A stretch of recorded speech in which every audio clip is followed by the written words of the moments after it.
So, unlike other cryptocurrencies like Bitcoin, stablecoins like Tether and USDC are supposedly pegged to the dollar. And the reason for this is to reassure people that stablecoins are as stable as using the dollars you have in your wallet or in your checking account. A stablecoin dollar, in other words, will supposedly be worth a real dollar. Now, that would make it a lot easier and a lot safer to trade among different tokens, to put up collateral for a risky bet, or even to pay for a cup of coffee at your local bodega. But I want to examine whether or not the stablecoin talk matches the stablecoin reality. Ms. Goldstein, let's say that I own $10 worth of Tether or USDC. If I want to trade my $10 worth of these tokens, am I guaranteed to get $10 back? No, Senator. You're sort of dependent on the exchange where you're trading it. Because as a U.S. retail customer, I cannot go to Circle and say, please redeem my USDC. And Tether explicitly says no U.S. customer can redeem Tether. So I have to trade it on an exchange. Sometimes it fluctuates. Sometimes it's a little above a dollar. Sometimes it's a little below. But if there were a run, the peg could collapse. And we also don't really know necessarily what's backing all of these stablecoins, right? Tether is... Hold on a sec. I want to get into that, okay? I promise. Because I want to just underscore this point, that if Tether's tokens were actually backed one-to-one, it would be one of the 50 largest banks in the country. But we know that it is not. And that's because, according to Tether's own report, only about 10% of the assets backing its stablecoin are real dollars in the bank. 90% is something else, not real dollars. And if that worries you, there's a little more news on this one. The report that 10% of Tether's stablecoins are backed up by dollars is not actually verified by a comprehensive audited financial statement or verified by any government regulator.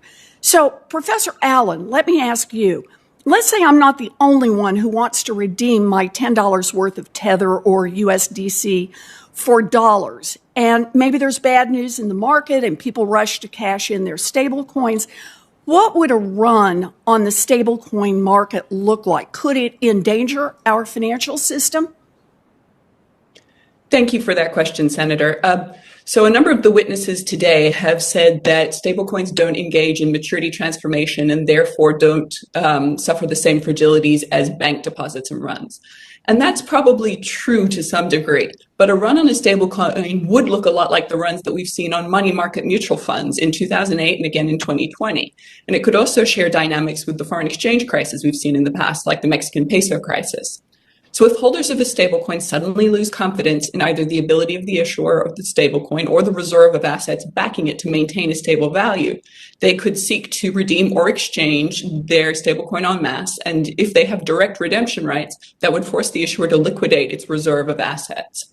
So right now, I don't think that would have systemic consequences. If stablecoin holders are only using them to speculate, they're not really going to expect stability, and so runs will be less likely. But if a run did occur right now, I think the impact would probably be felt in the DeFi ecosystem. And that's why it's critical that we not provide this government support to the DeFi ecosystem. Okay, so let me go there. Sorry to interrupt, but let me go there. We know that stable coins are not always stable.